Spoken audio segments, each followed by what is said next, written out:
Hi, this is Dipankar Varman and you watching my YouTube channel. और आज का वीडियो वेरी स्पेशल होने वाला है। आज का इस वीडियो में हम बात करेंगे airport authority of India ATC air traffic controller इस जॉब प्रोफाइल के बारे में। देखिए, ये जो जॉब प्रोफाइल है ये बहुत ही एक अच्छा जॉब प्रोफाइल है। ये मेरा ड्रीम जॉब प्रोफाइल है क्योंकि मैं खुद ये एग्जाम दो बार मैंने क्लियर किया। मैं दिल्ली में जो राजीव गांधी भवन है वहां पर जाके मैं जो वॉइस टेस्ट होता है वो भी क्लियर किया, लेकिन फाइनल जो ज्वाइनिंग होता है वहां पर जाके मेरा ज्वाइनिंग हो नहीं पाया। दो बार मैं एग्जाम क्रैक किया। मेरा ये ड्रीम जॉब है। मैंने बहुत कोशिश किया ये जॉब पाने के लिए, लेकिन नहीं हो पाया। तो इस वीडियो में पूरा डिटेल्स बात करेंगे। जो रियल एंड ऑथेंटिक इन्फॉर्मेशन है वो प्रोवाइड करेंगे कि कैसे इस एग्जाम को पास किया जाता है, कैसे प्रिपरेशन लेंगे, कैसे इसका एग्जाम होता है, कैसा कैसा क्वेश्चन आता है, इसका वॉइस टेस्ट कैसा होता है, और नेक्स्ट जो स्टेप है धीरे धीरे कैसा होने वाला है। सब कुछ रियल एंड ऑथेंटिक इन्फॉर्मेशन आपको प्रोवाइड करने वाला हो। तो चलिए शुरू करते हैं। देखिए, ये जो AAI airport authority of India this comes under ministry of aviation government of India. So एक अच्छा एक सेंट्रल गवर्नमेंट जॉब है। ये याद रखो कि ये इंडिया का 7th highest salary job profile है। मतलब जो सैलरी मिलने वाला है बहुत ही हाई सैलरी मिलने वाला है ये जॉब प्रोफाइल में। और इसीलिए शायद ये बहुत लोगों का एक ड्रीम जॉब होता है, क्योंकि और भी एक एडवांटेज है। ये जो जॉब है इसमें कंपटीशन बहुत ही कम है, बहुत ही कम है। जैसा कि सेंट्रल गवर्नमेंट में दूसरा जो जॉब है, जो भी आपका सीजीएल होता है या फिर जो भी आपका रेलवे का एग्जाम होता है, उसमें कंपटीशन बहुत होता है। लेकिन ये वाला जो एयरपोर्ट का ये जो जॉब है इसमें कंपटीशन बहुत ही कम होता है। और दूसरा है इसका जो ज्वाइनिंग प्रोसेस, इसका जो नोटिफिकेशन निकलने के बाद इसका पूरा प्रोसेस कंप्लीट 3-4 महीने में सब कुछ कंप्लीट हो जाता है। आपका ज्वाइनिंग हो जाता है 3-4 महीने में। इतना कम कम समय में पूरा प्रोसेस कंप्लीट होके आपका ज्वाइनिंग हो जाएगा। तो इसीलिए शायद इसका और भी एक फेवरेबल है। और थर्ड है इसका जो वर्किंग एटमोस्फियर है वो बहुत ही अच्छा है। आप एयरपोर्ट में काम करेंगे, बहुत ही साफ सुथरा एक जगह है। जो काम करने का जगह है वो बहुत ही अच्छा जगह है। तो लाइफस्टाइल एक अच्छा जगह मिलने वाला है। तो इसका जो क्वालिफिकेशन है, कौन कौन अप्लाई कर सकता है। देखिए, बीएससी बीएससी जिसका जिसका क्वालिफिकेशन है बीएससी, और उसमें भी आपको फिजिक्स एंड मैथ आपका सब्जेक्ट होना होगा। और दूसरा है जो बीई बीटेक या बीएससी इंजीनियरिंग जो किया है, उनमें से कोई एक सेमिस्टर में आपका फिजिक्स एंड मैथ होना ही चाहिए। क्यों फिजिक्स एंड मैथ होना चाहिए? क्योंकि इसका जो एग्जाम होने वाला है, एग्जाम में आपका फिजिक्स एंड मैथ ये दोनों में से क्वेश्चन आता है जो आपको करना होगा। अब चले जाते हैं कि इसका एज क्या है, कितना उम्र का अप्लाई कर सकते हैं। देखिए, 18 से 27, और जो ओबीसी के लिए 3 इयर्स एंड जो एसी एसटी के लिए 5 इयर्स छाड़ होता है। इसके बाद जो सिलेक्शन प्रोसेस कैसा होता है। देखिए, पहले तो एग्जाम होता है, जो एक ही एग्जाम होता है, उनमें 2 पार्ट है। एक ही एग्जाम रिटन एग्जाम होता है, उसमें 2 पार्ट है, part A part B. Total exam होता है 120 क्वेश्चन होता है 120 मिनट में।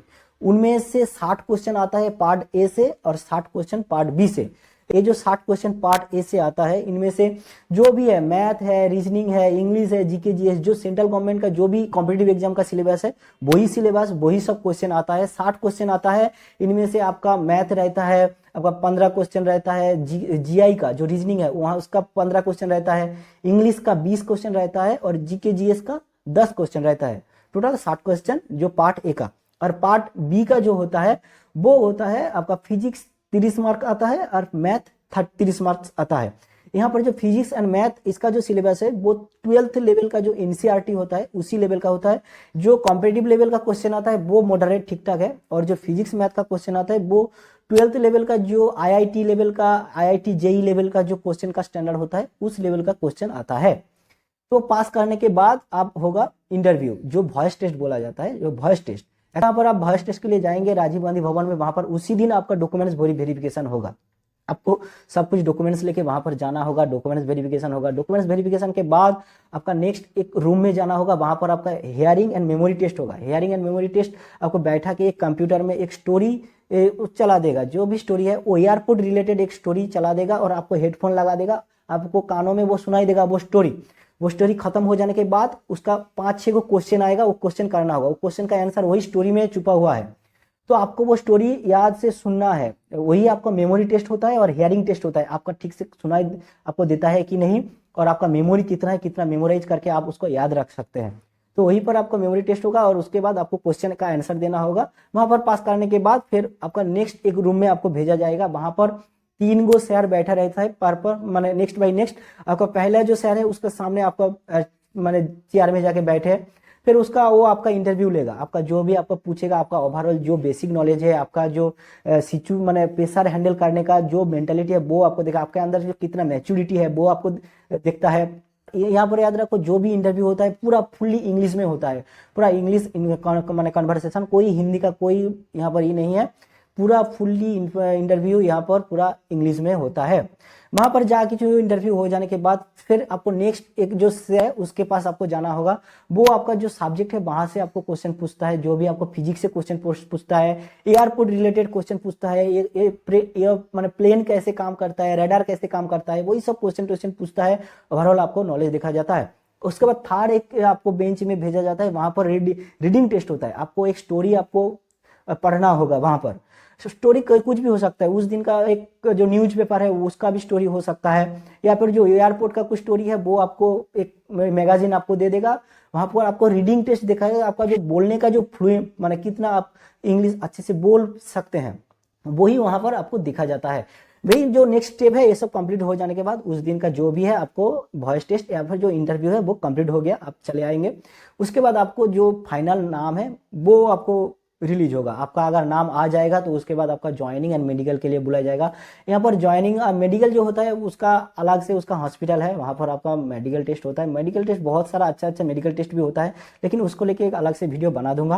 देखिए मेडिकल टेस्ट के बाद ज्वाइनिंग के बाद आपका ट्रेनिंग स्टार्ट होगा। ट्रेनिंग 3 गो जगह में होता है, इलाहाबाद में होता है, गंडिया में होता है या फिर हैदराबाद में होता है, कहीं भी एक जगह में आपको ट्रेनिंग होगा। ट्रेनिंग 8 महीने का ट्रेनिंग होता है, जिस ट्रेनिंग में आपको बहुत सारा चीज के बारे में सिखाया जाएगा। इसका यहाँ पर क्लास होता है, क्लास के बाद आपका लैब में भी ट्रेनिंग होता है। और यहाँ पर जो क्लास होता है बहुत ही स्ट्रिक्टली होता है, माने बहुत ही माने अच्छे से होता है, क्योंकि यहाँ पर जो ट्रेनिंग के बाद आपको एक टेस्ट लिया जाएगा, वहां पे आपको 80% के ऊपर आपको स्कोर करना होगा, उसके बाद ही आपको पोस्टिंग होगा, नहीं तो पोस्टिंग नहीं होगा। क्योंकि ये जो जॉब है बहुत ही एक अच्छा एक स्ट्रेसफुल जॉब है और आपका डिसीजन के ऊपर बहुत सारा पैसेंजर का लाइफ डिपेंड करता है। तो आपको बहुत ही माने अच्छे से माने समझदारी से ये काम को करना है। तो इसीलिए वही सब जो ट्रेनिंग में है सब सिखाया जाता है, कैसे कैसे काम करना है, कैसे क्या होता है, सब कुछ के बारे में डिटेल्स में यहाँ पर सिखाया जाता है ट्रेनिंग में। और भी एक नेक्स्ट वीडियो में बता दूंगा कैसे कैसे ट्रेनिंग में क्या क्या होता है, वो भी एक डिफरेंस वीडियो बना दूंगा। यहाँ पर जो मैंने ट्रेनिंग के बाद आपका ज्वाइनिंग होगा, पोस्टिंग होगा, कोई भी एक आपका जो भी एयरपोर्ट है वहां पर पोस्टिंग होगा। अगर पोस्टिंग के बाद यहाँ पर 2 तरह का काम होता है, आपका एटीसी टावर में भी आपका पोस्टिंग हो सकता है, या फिर जो मैंने इसका एटीसी का जो ऑपरेटिंग रूम है वहां पर रूम में भी आपका पोस्टिंग हो सकता है। लेकिन याद रखो 2 साल तक आपको प्रोविजनल ट्रेनिंग ही चलेगा पोस्टिंग के बाद भी। मतलब आपका जो सीनियर है वहां पर उसके साथ रह के क्या क्या काम होता है वो प्रैक्टिकली देखना है, आपके अंदर भी वो नॉलेज, वो जो मैच्योरिटी है, वो जो काम करने का वो जो सोच है उस लेवल में आपको जाना है। फिर उसके बाद आपका एटीसी टावर में आपको काम करने के लिए आपका वहां पर पोस्टिंग देगा। देखिए यहाँ पर काम करने के दौरान क्या क्या काम होता है। एक एटीसी का काम बहुत ही माने जिम्मेदार काम होता है, क्योंकि बहुत ही प्रेशरेबल काम है, बहुत ही एक स्ट्रेसफुल काम है और जिम्मेदार काम है। क्योंकि ये एटीसी जो माने पायलट है उसके साथ कम्युनिकेशन करता है, पूरा इंग्लिश में कम्युनिकेट होता है। और जो प्लेन है, जो हवा में जो प्लेन उड़ रहा है वो लैंड करने वाला है, वो 1-2 प्लेन एक दूसरे से कितना डिस्टेंस मेंटेन करेगा, एक दूसरे से कितना हाइट मेंटेन करेगा, कौन सा प्लेन लैंड करेगा, कौन सा प्लेन टेकअप करके निकल जाएगा, एक माने प्लेन के बाद दूसरा प्लेन कौन है निकल जाएगा, ये सब कुछ एटीसी डिसाइड करता है। और एटीसी का काम ही है ये सब कंट्रोल करना। मतलब एयर माने एयर में भी वो सब कंट्रोल करता है, उसके साथ साथ जो ग्राउंड में वो उसका भी मूवमेंट ये सब कंट्रोल करता है। इसके साथ साथ अगर प्लेन में कोई इमरजेंसी कोई सिचुएशन आया है या फिर उसको लैंडिंग करना है, वो भी कम्युनिकेशन एटीसी डिसीजन लेता है। या फिर जो भी अगर कुछ खराबी आ गया है प्लेन में, उसका जरूरत है, उसका हेल्प है, तो सब कुछ मतलब पायलट सब कुछ कम्युनिकेशन एटीसी के साथ ही करता है। उसके बाद डिसीजन एटीसी लेता है, क्या करना है सब कुछ एटीसी के ऊपर डिपेंड करता है। मतलब कुछ ही सेकंड में आपको डिसीजन लेना होगा, और वो भी quick and smart and right decision होना चाहिए, क्योंकि आपका एक गलती डिसीजन की वजह से उसका बहुत सारा मतलब बहुत बड़ा एक्सीडेंट हो सकता है।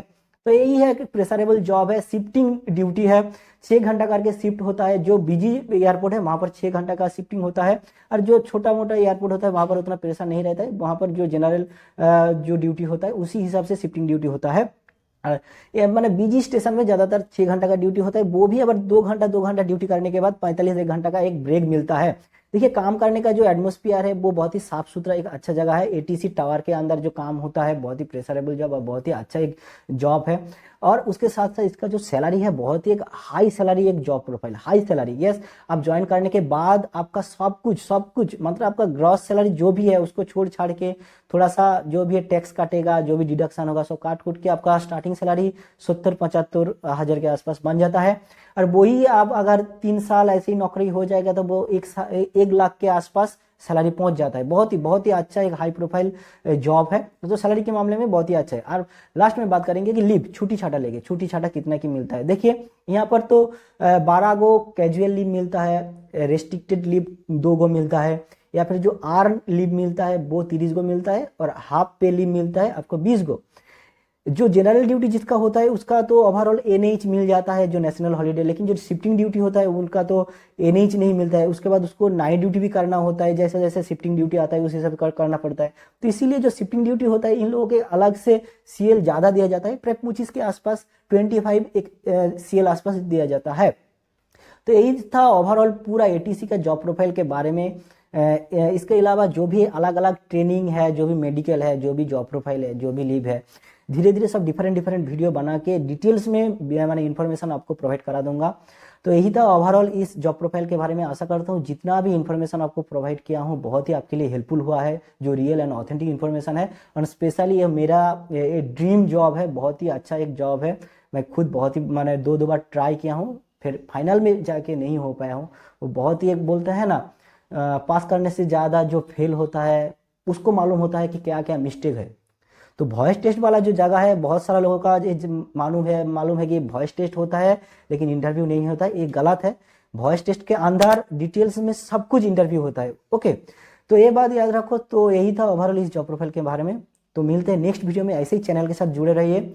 और कोई भी क्वेरीज है, कोई भी अगर पूछना है आप कमेंट में कीजिए, जितना भी नॉलेज है मैं आपको प्रोवाइड करूंगा। तो मिलते हैं नेक्स्ट वीडियो में। Have a nice day, bye.